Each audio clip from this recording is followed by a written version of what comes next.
I want to talk about economic decay in general. I want to talk about some gospel principles that apply here. And hopefully in this ball of yarn, you find some specific things that you can change to be better situated as these things unravel. Um, so your standard of living, it's going to noticeably decay.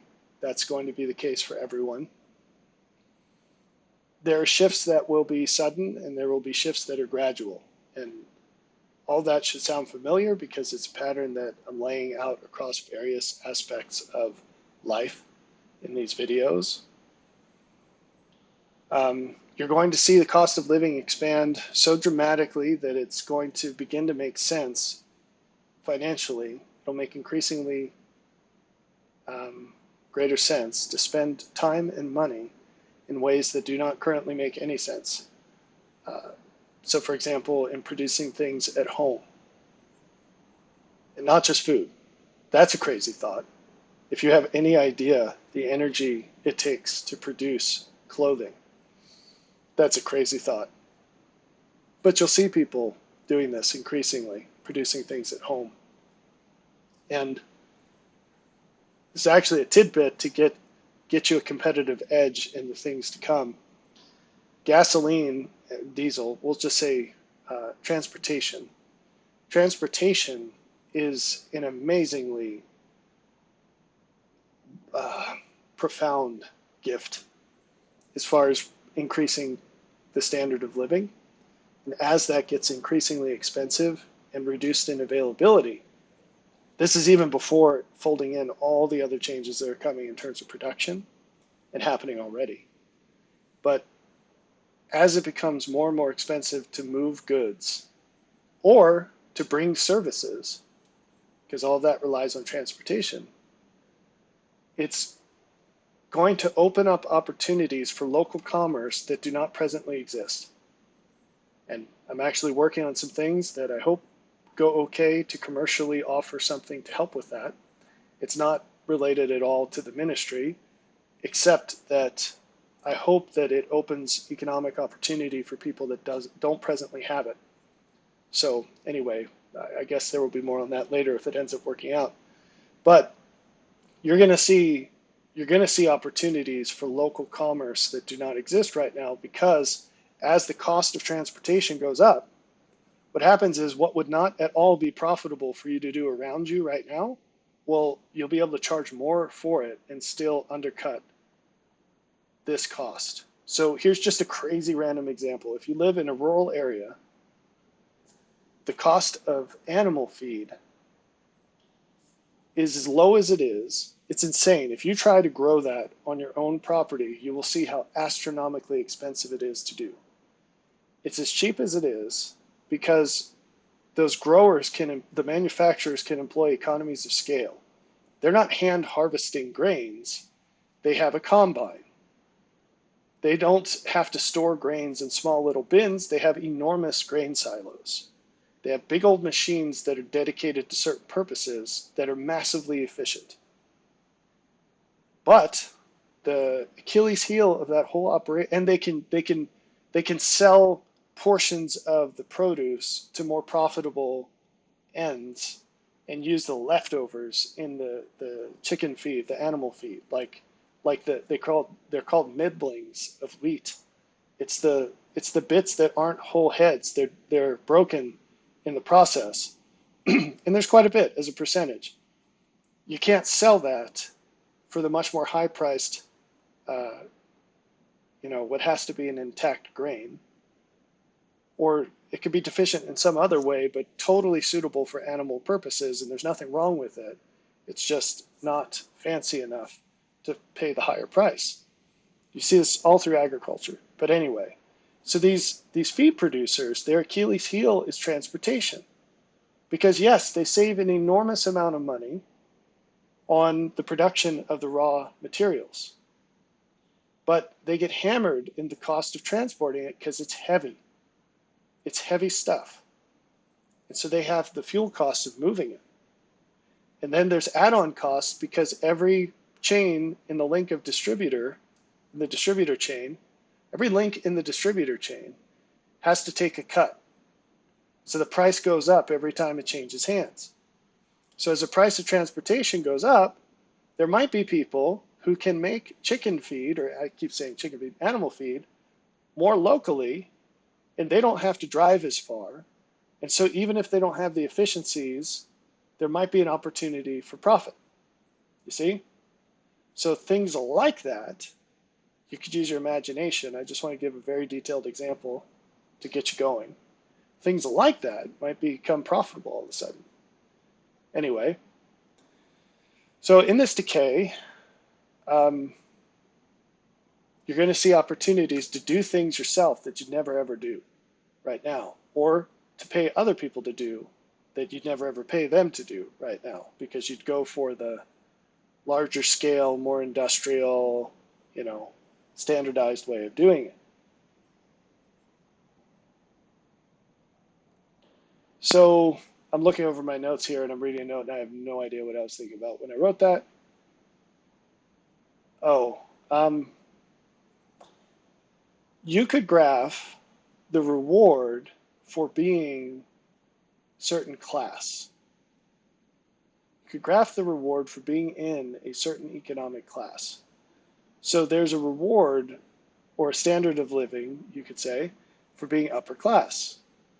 There's a standard of living for being middle class, and there's a standard of living for being lower class. And here's what's happening.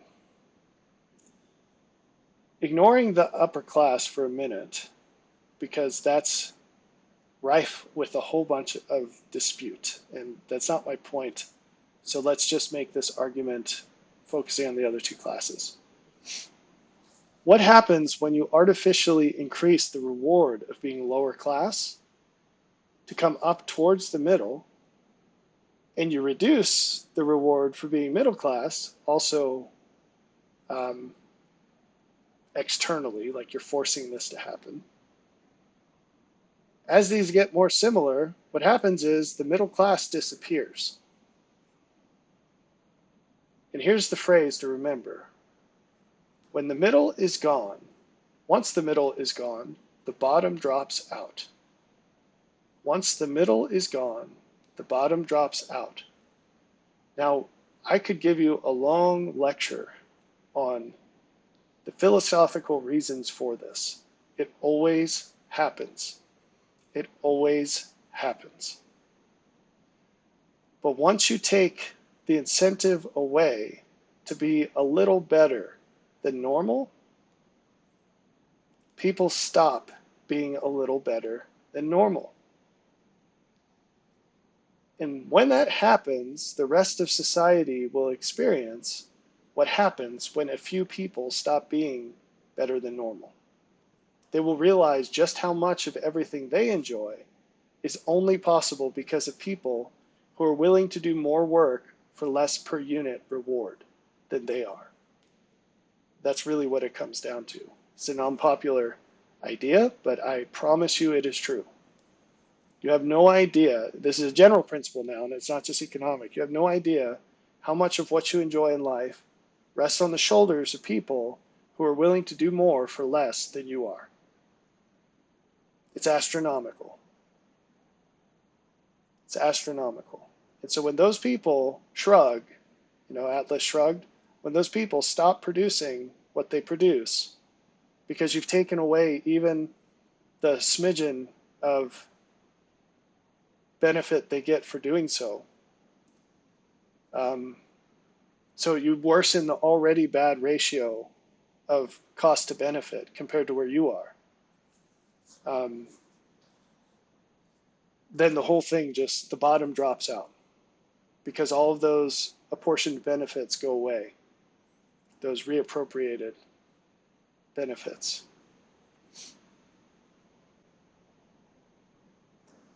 So once being low class becomes attractive enough, more people will do it.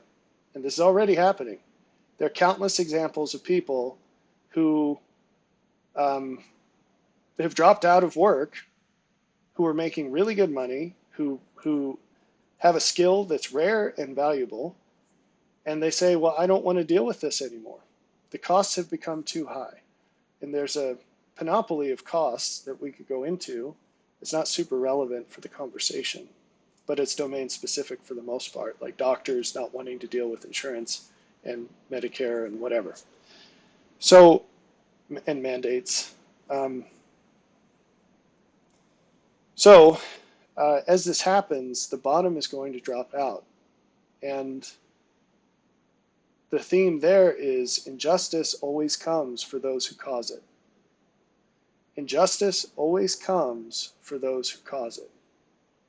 So, for example, the mobs that support raising minimum wage, most of whom earn minimum wage, they're the ones that suffer the most when minimum wage is raised.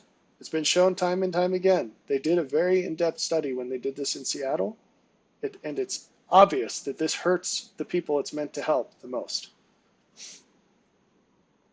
Another example of this is whenever communists take over a country, the first thing they do once they gain power is they kill all of the people that put them into power. It happens every time. Every time. Injustice always comes for those who cause it.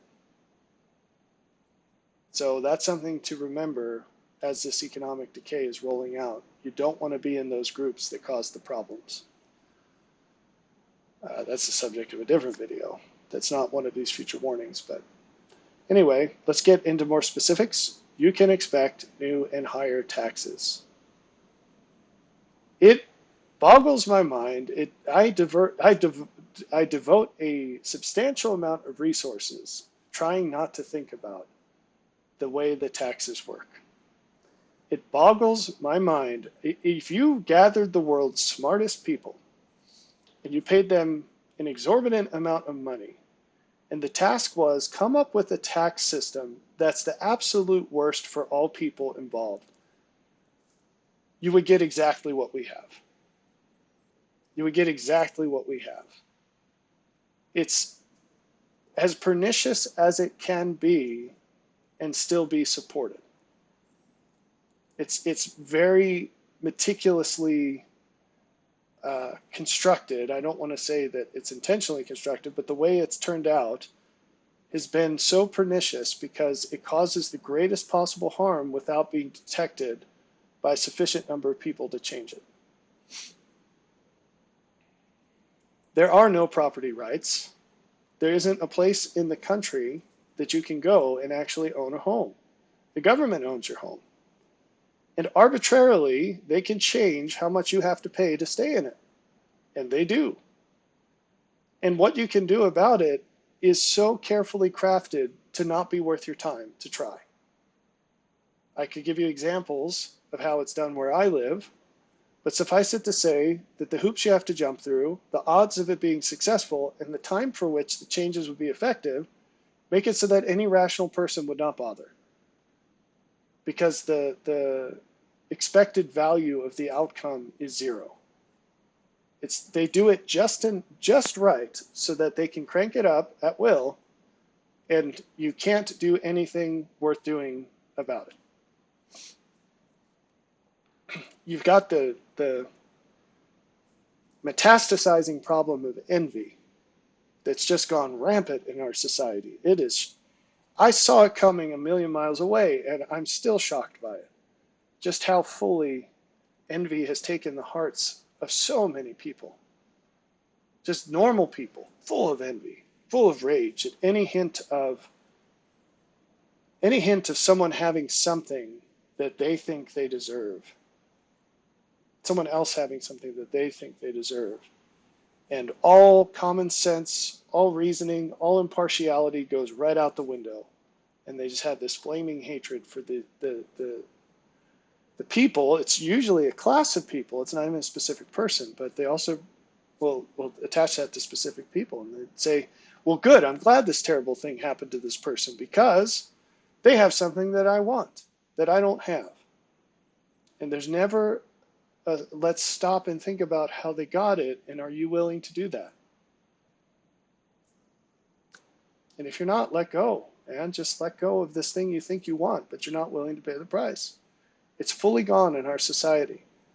And you just I'm talking about taxes, new and higher taxes that are coming. But you could follow this thread onto some crazy things that you wouldn't expect to see that you're going to see. Like I talked about in another video, targeted violence. And I talked about how people target economically. They'll say, here's a rich person, I'm going to hurt them. You just wait until people attack old people randomly because they blame them for all their problems. There will be targets that don't make sense to you and that are shocking. And all the writing's already on the wall. These seeds are already planted, people. They're growing. They're growing. And I feel like I do when I go out in my garden and the winds have dropped enough seed into my garden that everywhere I look, I see a sprout of a weed. And I know what's going to happen if I don't do anything about that in the next month. I have to go ballistic on that garden, or else I will be completely overrun by weeds, and the only thing I'll be able to do is till the whole bed, till it all under. Other factors that are feeding the new and higher taxes, injustice. And I don't mean the world's definition, I mean God's definition. Desiring what is not deserved, merit, the lack thereof. There's been a horrendous increase in the percentage of government employees. Have you noticed? The statistics are out there. At every level of government, they're ballooning. They're ballooning the number of government employees or government contractors, which are also government employees, just indirectly. Their pay keeps going up. It's the best paying gig in town for people that can't do things in the private sector. I remember when,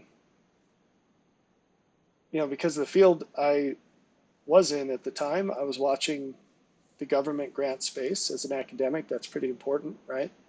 The second that COVID inflation started, you remember the Fed was saying, oh, it's just transitory inflation. Remember that line? They kept saying transitory inflation. It's not permanent. It's just a little blip.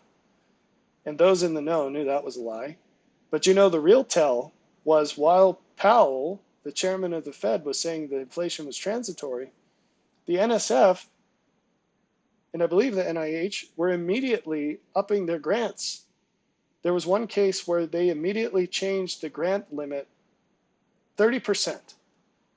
And you knew things were going to be bad when the government money gets increased by 30% immediately, suddenly. And the government voice is saying there's no inflation. So they're saying over here, hey, there's no inflation, and over here, oh, there's inflation, we better boost everything by 30%.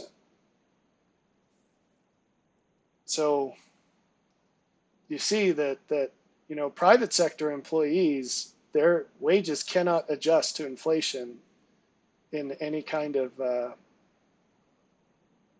keeping even kind of way. But the government employees, they get raises all the time, right? As soon as inflation hits, they're the ones at the trough. Okay, so then you've got, there's already grossly uneven taxation in this nation as far as equality goes. And this is the head scratcher for me, because if we cared anything about fairness, we would get rid of it all and replace it with a sales tax with no exemptions and no filings. It's all just done as you pay the money. There's no withholding, there's no nothing. And everybody pays the same amount. People laughingly call that regressive, as if there's a fairer way of doing it. And they say, well, rich people would pay less taxes. And I say, well, rich people spend their money too. What do you think they're doing with their money? They say, well, rich people have money to invest. They don't spend everything. Yeah, why do they invest? To spend more money later. Like, there are miserly rich people. It's not a rare thing where people have horrendous amounts of money stockpiled in their bank accounts or whatever. And they still have shoes with holes in them and things. Okay, fine. But that money will be spent. It cannot be enjoyed until it is spent, right? And the second it's spent, the sales tax would capture it. It'd be the easiest thing in the world. We wouldn't need an IRS. We wouldn't need I mean, all the property tax people, there's an army of government agents to implement the taxation policies that are uneven and people cheat it and all these other crazy things. There's half the country doesn't pay it. And it's obfuscated out the wazoo. That's actually half the country does pay it. That's not a true statement. They pay massive amounts of payroll tax. If there were no Social Security FICA tax, every single person in this country who's a W-2 employee would get a 16% raise. It's actually more than that if you do the math, but 8.5% or 7.5% of your salary goes to FICA, and you see that on your pay stub. Your employer is paying that same amount, and you never ever see it reported on your pay stub. But that is your salary that the government takes from you. And if you're my age, you're never ever going to see it. If they paid it out to you, even if you took it out of your check, you could get over 5% interest in T-bills right now. And I promise you, you will not get interest on it at any rate like that if you do ever see it, which you probably won't if you're young enough. I remember doing the math on this probably 10 years ago. I had a grandmother who was on Social Security, and she was struggling with her bills, and out of curiosity, I calculated how much she had paid in over her lifetime. And if she had invested that at a 5% rate of return, she would have been a millionaire. And she was a poor person. She did not make a lot of money and work. So this country would be covered with millionaires if the government just gave that money to the people who earned it instead of taking it for their interest at a later date. Now, the fact is that many people are foolish enough that they just burn up the money, but you could still make the argument that the situation would be much better than it is. Anyway, you're going to see newer and higher taxes, rant aside. But this is something that really bothers me because it's the biggest thing that could be most easily changed to drastically increase the quality of life for so many people and put that power into the hands of the individual to make their choices and deal with the consequences. And it would be massively better than what we have. Other changes, interest rates. They're going to keep climbing. They're going to keep climbing. People think this is it. They're going to keep going up until they don't. And it's likely to be a double whammy. It might happen more than once. These rate increases, there's no rule that says that they have to be stable. There's no rule that says they can't be volatile. And there's so much, if you're not in the financial world, you probably don't realize how much rests on this. This could have an awful lot to do with the price of all kinds of insurance because they invest that money. They don't just sit on it, they invest it. And actually, most of the profit of insurance companies comes off of the investment of the money you pay, not some profit that's baked into your principal, your policy fees. You're paying basically what it costs to have the program, and then they make the money they make off of the investment of that money until it's needed. So it's actually not a terribly profitable game to be in. And slight changes in payouts, like when there's drastic amounts of inflation or when people are dropping dead at a much higher than normal rate for as a result of what they injected in their arms, then all of a sudden the profitability goes out the window and they have to up the prices significantly. And that's what happens.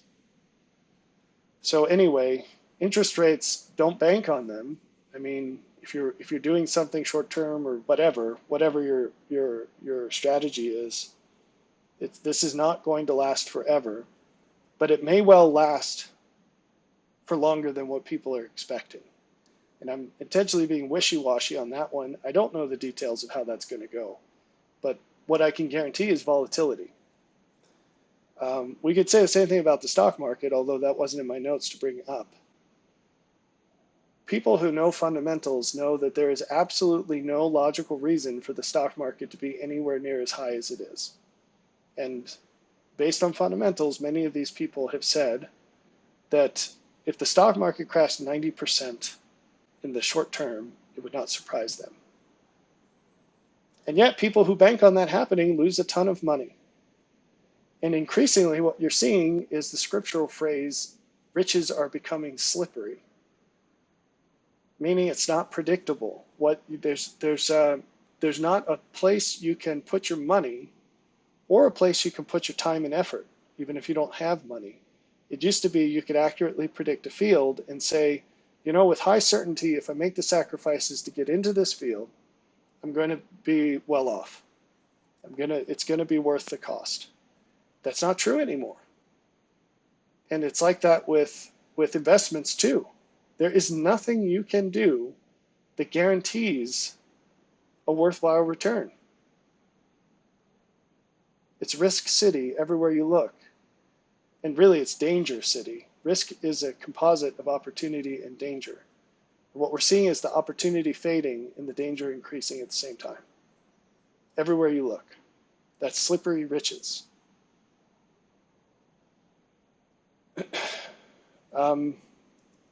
Another thing that we will see is that the government will continue to inflate the dollar until it is completely worthless.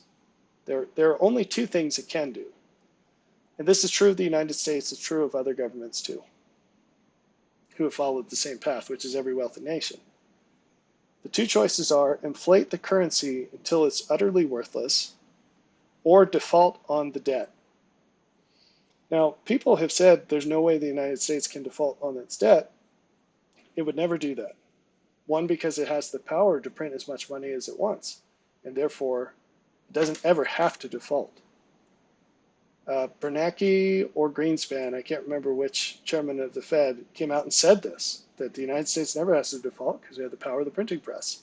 We can inflate the money as much as we want. So we'll always be able to pay our debts. That's true that they could, but this does not guarantee that they will. And I'm not going to guarantee that they won't default. It could totally happen. But what I'm saying is, either way, one of those things is going to happen, and they both might happen. We will definitely continue to get massive inflation, and you're going to see, you are likely to see at least partial defaults as well. But I want to draw an exponential graph for you, low tech. Exponential graph. So the Congressional Budgeting Office, we're on this is our national debt. It's following an exponential pattern. And we're pretty far along. It's extreme. This is an oversimplification, but I just drew this. That is how the Congressional Budget Office expectations of our debt differ from the current trajectory. Now, what causes this magical reduction in debt? The rate of new debt? Who knows? It's Magic Town, right? It's Magic Town.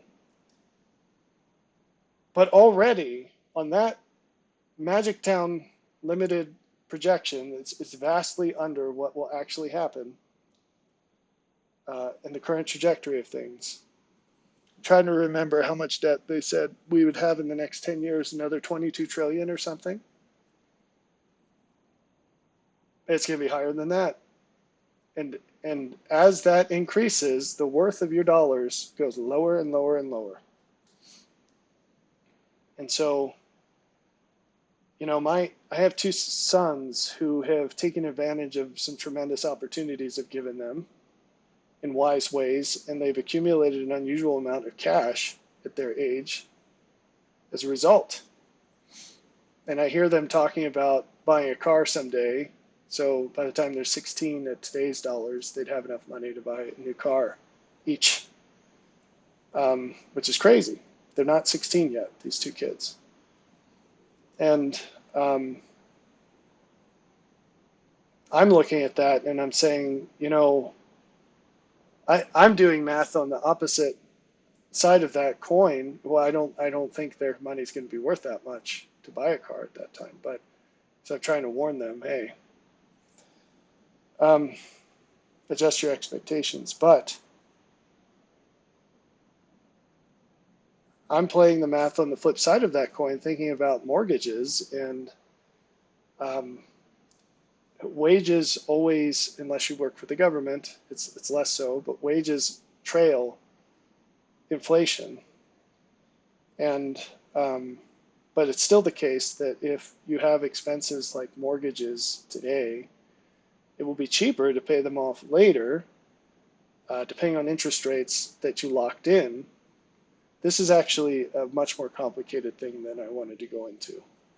So maybe I'll back off of that. I guess to summarize, those who locked in 2.x% to 3.x% interest rates on their mortgages before that window closed are going to make out like bandits. It doesn't mean that this is a riding the tiger, cleanest dirty shirt situation. It doesn't mean they will be wealthy or that they will experience an increased standard of living, but they will decrease in their standard of living as a rule much less faster. That sounds as terrible as it is, than those who did not. Because that will be dramatically cheaper than the alternatives as interest rates continue to climb and as inflation goes up, up, up. Because the cost of housing would go up with inflation, and obviously the cost of a mortgage does go up with increased interest rates. And so you can have the same standard of living for half the money it costs someone else to do so. That's crazy. That will absolutely drive a lot of not desirable outcomes. So first off, the people in that situation are not going to be very nearly as unhappy as the people who are paying twice as much for the same thing, or who can't get the same thing at all because they can't afford twice as much. And so you have this huge difference in how upset people are. That plays out on the political scene and also life choices. There's a huge set of people that are just barreling forward with life as usual, even though all these things are blowing up in real time. And then there's another set of people who are becoming even more irate because not only do they have to pay twice as much for the same thing, and we were talking about houses, but you could go anywhere you want with this. But it's hurting them a lot more, and they're really upset. This drives to envy because they look at people who are the same as them, and this is not quite as bad as far as envy goes. They sense the real injustice of the fact that these people are exactly the same, but have a way better situation. And it's just because they got in earlier. Now, if you got in earlier through wisdom, that's different than if you just fell into the butter, so to speak. But those people aren't going to make a difference between the two. And that is important because if you're in this fraction of the population that lives according to wisdom, and you make sacrifices today for the future, and you have some sense of accuracy for what's coming, you are going to be targeted as if you did something wrong. But you didn't do something wrong. You did something right when no one else was doing it. And it used to be that you got rewarded for that sort of thing. But now you'll be punished for it.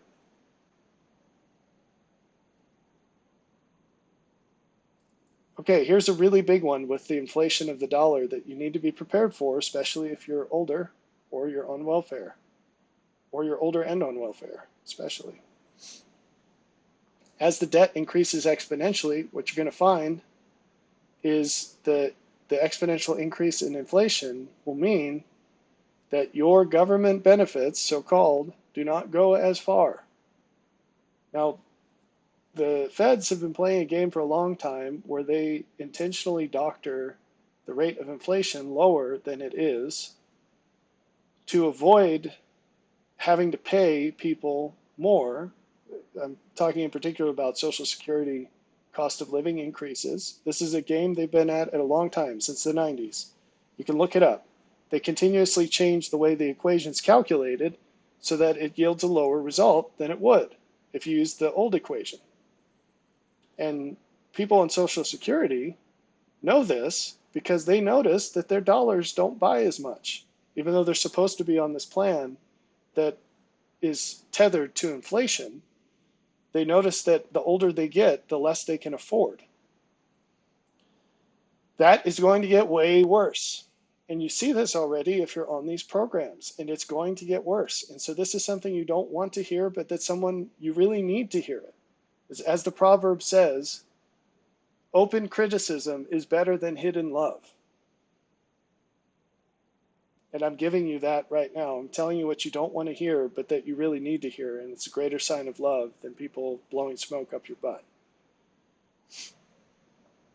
You need to get into a situation where you're not dependent on Social Security to stay alive. You're not dependent on Social Security to pay your bills.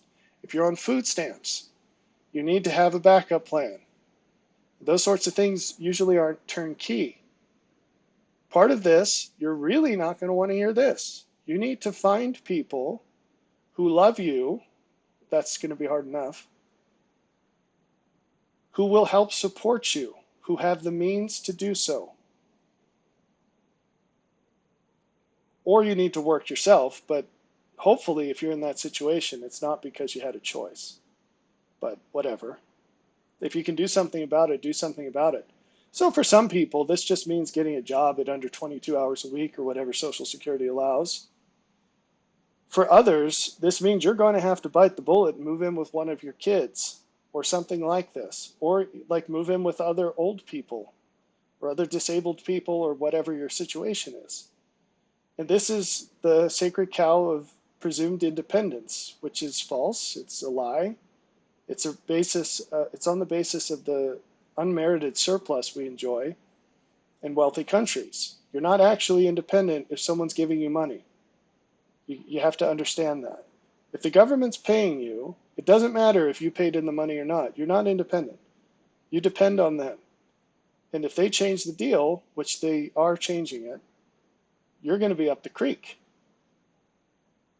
So make the changes now to adjust yourself to that state of mind, that you rely on other people to survive, because it's going to be more and more apparent. I told a person I was talking to about this a while back. They lost their job. A lot of people are. I said, you probably should sell your house. This person doesn't have kids at home. And they're older. I said, you just became eligible for early Social Security. You should sell your house, move to a very cheap place, not just house, like living cheap place. I mean, cost of living cheap place, like West Virginia or something.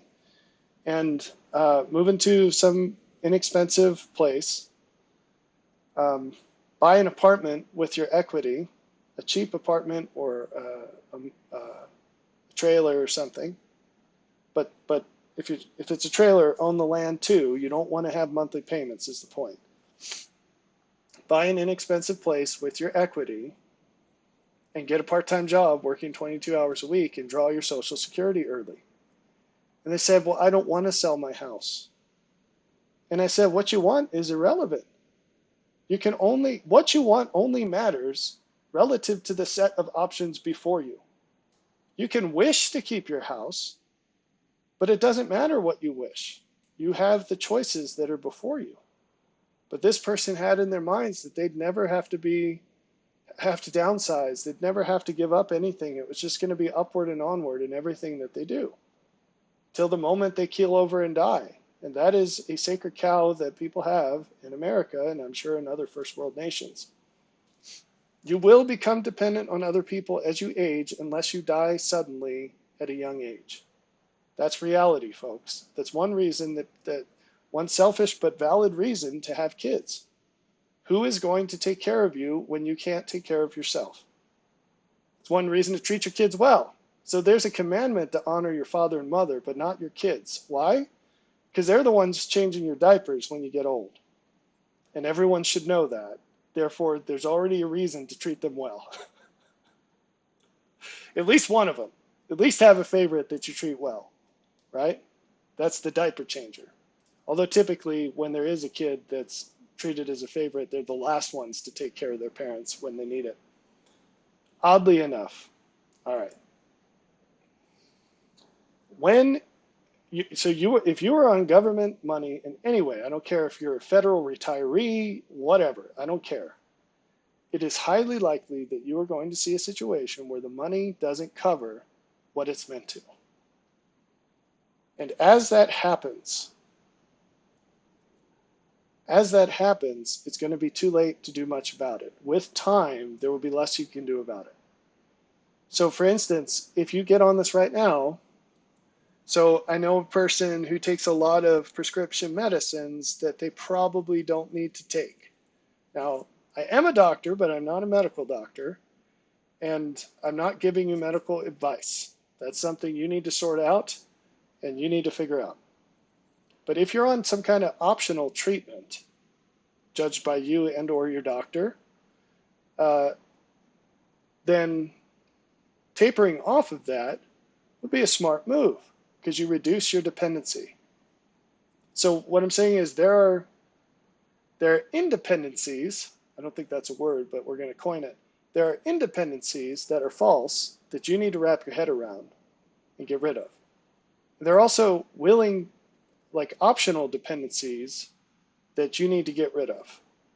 And that will make you more resilient to the changes that are coming. The best way to prepare for changes that you can't completely predict the details of is to have fewer dependencies in your life. The fewer dependencies that you have, the less susceptible you are to the effects that will come through any old change. So, but you're going to see times ahead where, for example, so people on food stamps, families, you get very little if you're an individual. But once you put kids into the equation, they give you massively more than you'd ever need. It's people on food stamps with kids, like they don't even know what to do with the money. And so they buy tons of junk food and soda and whatever. They sell the spare stuff on the side, which is totally illegal, but people do it. And you're going to see, so there's this notoriety of food stamps being too much in many cases. You're going to see people on food stamps not having enough. When you see people on food stamps losing weight because it doesn't go far enough, you'll know that this has happened. And you're going to see it. I promise you. Because you can print an indefinite amount of money, but you cannot grow an indefinite amount of food. There's no amount of money that you can print that puts bodies into the tractors, puts fuel in the tank, and puts the food on the shelves. It's limited. And we're at the point of diminishing returns right now. We've milked that cow dry, and you're going to see it going the other way. And that is one of many things I'm telling you in these videos. You can write it down. No one is going to tell you that right now. No one is expecting that. And it's going to happen. And when it does, mark it as evidence that what I'm telling you comes from somewhere that matters. And use it as evidence for the other things I'm telling you that seem equally unlikely. Most importantly, the ones that relate to changing your behavior to align with God, not preparedness or end times, whatever. That doesn't matter beyond your relationship with God.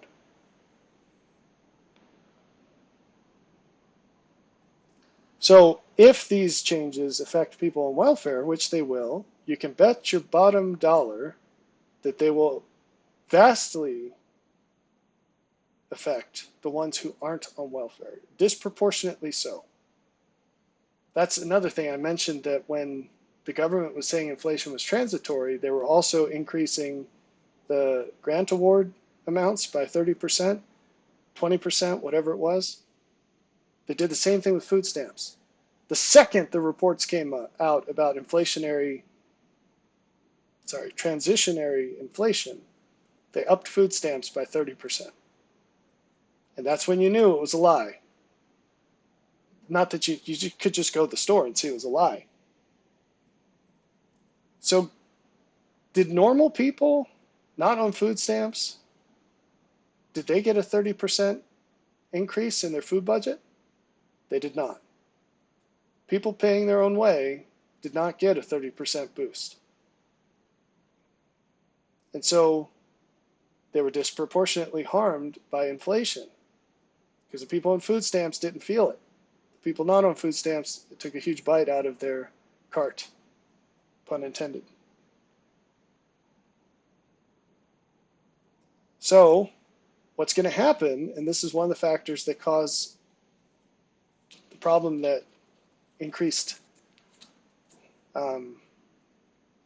government benefits aren't going to be enough anymore. Because you say, well, if they can increase food stamps by 30%, why can't they do it again and again and again? I told you why. Because inflating the demand, which is what they're doing, does not increase the supply. And eventually there just isn't supply at any price. There isn't supply. So what happens when you start upping food stamps as a result of inflation is you create artificial demand, not just in terms of the people already on the program, but you up the incentive for people to get on the program. So to fudge the numbers and make the situation more clear, let's suppose that you make a certain amount of money per year. That's too much to get food stamps, but you have a bunch of kids. You have enough kids that it would be highly profitable to get on food stamps because you have a huge food budget. So maybe you're spending $1,000 a month on food, which if you have a few kids, that's not a hard thing to do today. You don't have to eat filet mignon to do it. You can shop sales and everything else and still be coughing up $1,000 a month on food easily. So suppose that you could work a little less and all of a sudden qualify for food stamps. Would you do it? Well, if the economics work out and you have no moral qualms about it, absolutely. And many people are. So now, and it's easy to do if you're an hourly employee, you say, hey boss, I need to work 3 less hours a week, whatever. So now, all of a sudden you have way more money to spend on food than you did before because there's a net increase over what you were paying. So you took a hit in your income, but you got back more in food stamps. And so now your food budget's even bigger than it used to be. So of course you're going to spend the money, and now there's even less food to go around. So with more people on welfare equals higher prices and more shortages. And it's a death spiral. It will just keep going. Just keep going. So we're almost done. The last thing I'm going to talk about in this video is that you're going to see more and more financial misappropriation. What do I mean by that? Stimulus, tax credits, refundable, so-called refundable tax credits. Every time you see fancy words in government programs, you should know that someone's being rigged. That's what's going on. They use fancy words to mislead people. So what properties do these programs have? Well, they're always massive. They always do more harm than good. The benefits that are most loudly advertised are typically the minority of the way the money is spent. So COVID stimulus, people talk about the stimulus checks. That was a drop in the bucket compared to the PPP. I don't remember what that acronym was for, but I do remember that anyone that had a business employing people got a massive amount of money that never had to be paid back. It was an amazing amount of money. But another quality, so you didn't hear about that. If you're a normal W-2 employee, all you heard about was the stimmy checks, which came to you, and that was a drop in the bucket compared to what went to employers. Now that money was spent on paychecks. That was a paycheck protection program. You had to spend it on paychecks. if I remember correctly. But it had to go into the business. It wasn't just the owner could cut themselves a check for that whole amount. But um, not to go into details, but if you were paying the paychecks anyway, then whatever money you were using to pay the paychecks, that could go directly into your pocket. Not the PPP money, that had to go to the employees, but the money at offset, if you were already a profitable business, that just became money in your pocket to the stockholders or the business owner. So another property of these programs is they're massively uneven, meaning there was one, I can't remember what it was called during COVID, that you could get a refund on this, one of the payroll taxes. I don't remember which one, but it was enormous. And to show you how much money this is, if you own a business, you've probably gotten about 10 billion solicitation calls from companies that spun up out of nowhere to help people get the money, of course, in exchange for a cut, because there was a lot of paperwork to fill out. But once you've done it once, it's a piece of cake to do. It's like your typical tax form, way too complicated. But once you've gone through the swamp once, you can fill out the next one a lot easier because you know how to do it. You've read all the instructions, you know all the ridiculous little bits. So these companies spun up out of nowhere. But the requirements on this program were so dang arbitrary. I think in the case of my company, we were $5 off. If we had spent $5 more on whatever it was tracking, it was something that ridiculous. We would have gotten something like $100,000 more than we did. It was some insane thing like that. And that's the thing with these programs, is they're arbitrary and ridiculous and uneven.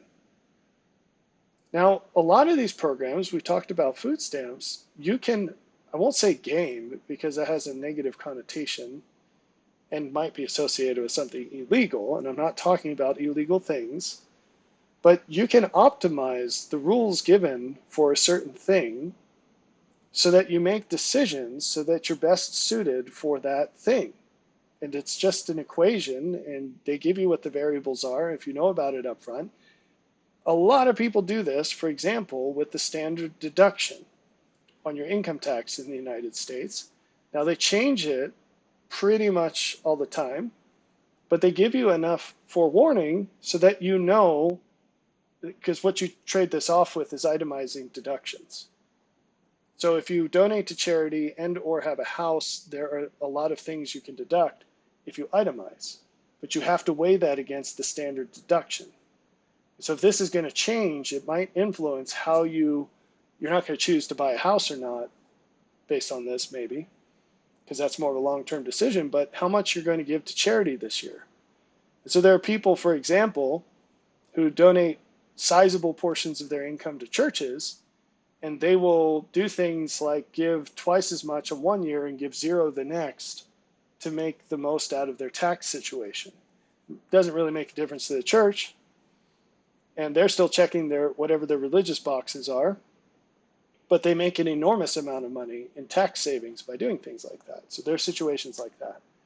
Well, when the programs are arbitrary and they come out of nowhere and no one knows the details, and then once they tell you the details, it's too late to make any decisions to optimize your situation. It's just arbitrary who gets the money and how much. So there's no way to plan for that, which means it guarantees that it can't influence people to do things for improvement. If you don't know ahead of time, there's no way you can optimize. And so what I promise you is going to happen is all these same things are going to happen. So let me just give you one more example, not to drone on about it. Do you remember during one of the more recent presidential elections, there was this candidate, I think his name was Andrew Yang? I don't remember. But his kind of only talking point was universal basic income. And this was the first time it had come into such prominent discussion on the national, in the national spotlight. And you could say that the COVID stimulus may have been at least partially a result of his campaign. because it implanted this idea. Not that those sorts of things hadn't been done before, but it was definitely more prominent because of it. I knew the second I heard the phrase universal basic income, I knew three things. One, it was not going to be income. It would be money forcefully taken from someone and given to someone else. It would be someone's income, but not the person that was getting it. It would be anti-income. Two, I knew it would never be enough to be considered basic. It would never cost, any amount of money that you give someone for free will never be enough societally. Will never be enough to give them more than what they already have. It will always result in the opposite. They will have less than what they already have. That's why minimum wage is also a misnomer, at least in what people think about when they think of it. It's the minimum amount that someone's going to make. Nope. It's going to result in more people making less money, or at least when you equate it to what that money buys. Fewer jobs, fewer hours, fewer goods in exchange for the money you make. Guaranteed. So I knew that the income was a lie, I knew the basic was a lie, and I knew the universal was going to be a lie. I knew it would not be universal. If you gave everybody the same amount of money, you guarantee that it will make no positive difference, because the cost of everything will go up by that much, and then the wise people will use it more wisely than everyone else and end up multiplying it, which will make everyone even more angry. These are unavoidable facets of humanity. If you give 10 people randomly from the population $100 apiece, half of them are going to waste it immediately on something that gives them pleasure right now. A few of them will use it in a little bit more wiser ways, and maybe one, maybe two of them will use it in ways that they somehow turn it tenfold to what it was. That's human nature. You cannot escape that. That's all other things being completely equal, which they're not.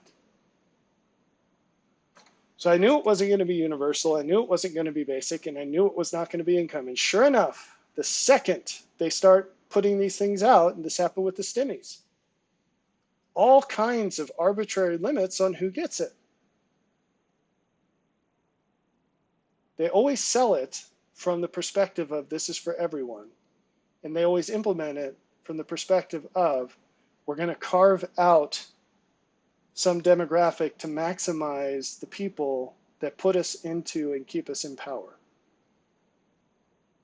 They do it every time. So look for more arbitrary limits on things. This is another driver into poverty and the destruction of the middle class, because income limits never rise as fast as inflation. This is one problem, even from a simpleton point of view. Even if you're completely unprincipled, you don't care at all about real justice, this is why every single person should oppose anything that has an income limit. Any program that has an income limit should be radically opposed by all people, because there will come a day when you or your descendants are considered over the line, even if your standard of living is no better than it is now, or theirs. So when people say, oh, the IRS is only going to audit folks who make more than X, and you say, well, I don't make X, I don't care. Well, that's unjust, for one. But two, setting that aside, the day will come when if you don't make X, you'll be living in a gutter somewhere because of inflation. And that's probably going to happen in your lifetime. So don't support those programs, because they'll come for you too. You're also going to see, and I mentioned this in another video, arbitrary demographic limits that exceed income. We're talking about race, we're talking about gender, we're talking about other things that might be ideologically correlated. And you're going to see crazy set-asides and other barriers or facilitations for what seem like random sets of people. And there really won't be much you can do about it as far as planning for this and trying to get a piece of it. You might even see, I would not be surprised to see drawings, lotteries for who gets the whatever the benefits might be. If it's a stimulus check, whatever it is. I'm shocked that governments haven't implemented lotteries yet. And the reason they might do this is as the turd is swirling the drain, so to speak, and the momentum, this thing's just on a downward spiral, and the writing's on the wall that there's not enough money to go around. They might cash in on the fact that a substantial portion of the population lacks the math skills to realize that lotteries are always a bad idea. And you see this lottery idea all through society in certain demographics that tend to be poor. So it's well known that lotteries are a tax on poor people. Wealthy people don't play the lottery because they know that the statistics are terrible. If they do it like they buy a ticket like buying a movie ticket, where it's just for the entertainment value. They have no hope of getting the winnings. So you see this outside of economic situations, like the NBA is a lottery situation. There are so many people playing basketball all the time thinking they're going to get into the NBA, and they all know it's the odds are so low, it's insane, but they all try anyway. And they exert massive resources into being good basketball players, when if they exerted just a fraction of that into something that was more likely to be productive, then or to lead to a good outcome, they'd have dramatically better lives. That's the lottery mentality. You even see this with all sorts of things like marriage prospects today, where people, especially young ladies, they look around and, well, I'm not going to cut young men out of that. We'll leave it even. But it's for two different reasons. Young ladies look around and they say, pretty much every woman I know that's married who's a couple years into it regrets the guy they married. And they fooled around while they were young, and they settled for whatever was left. You know, the wealthiest man interested in them when they finally got around to settling down. But I'm going to do that same thing, and it's going to turn out differently for me. All right, let me know how that goes. For the young men, it's a quite different situation, and I think that they're doing a little bit better in getting their reality check about it, adjusting their actions. They look around and they say, pretty much every guy I know who's been married at least 10 years is either divorced or wishes he was, and would be if he wasn't going to get raped by the government by doing so, and or his wife, in losing at least half his stuff, being completely ruined financially because of child support and alimony, and having his kids hate him. But I'm going to do the same exact thing, and it's going to work out for me. So they are waking up a lot faster to that illusion and saying, I refuse to get married under any circumstances. I'll have a living girlfriend, but I'm going to know the law, and you're not going to catch me on Commonwealth marriage. I will not marry you legally. You will not have half of my stuff. And if you can convince me to marry you legally, we are going to have an ironclad prenup. But I'm probably not even going to go for that, because I've heard enough stories of that being thrown out by a judge. And so a lot more men are waking up to that than women. But that is also the lottery mentality. So suffice it to say, that's a short deviation, but the lottery mentality is prevalent in society today. People going to college is the lottery mentality. All these people they see coming out of college can't get jobs. And they say, well, I'm going to go do the same exact thing, and it's going to be different for me. Anyway, I'm shocked that the government hasn't cashed in on this yet, but they will. I think it's highly likely that they will. And what exactly that will look like, I don't really know. but you're going to see something like drawings to determine payouts of benefits. So it would be crazy. What if like Social Security is you pay in your whole life and then they roll a dice, and if it comes up the other way, you don't get anything. It's Willy Wonka, you get nothing, you know? Or it'll probably be something else. I don't know. But I fully expect lottery type systems for benefit handouts. Well, that concludes this stack of information. I hope that this gives you some things to think about and prepare for.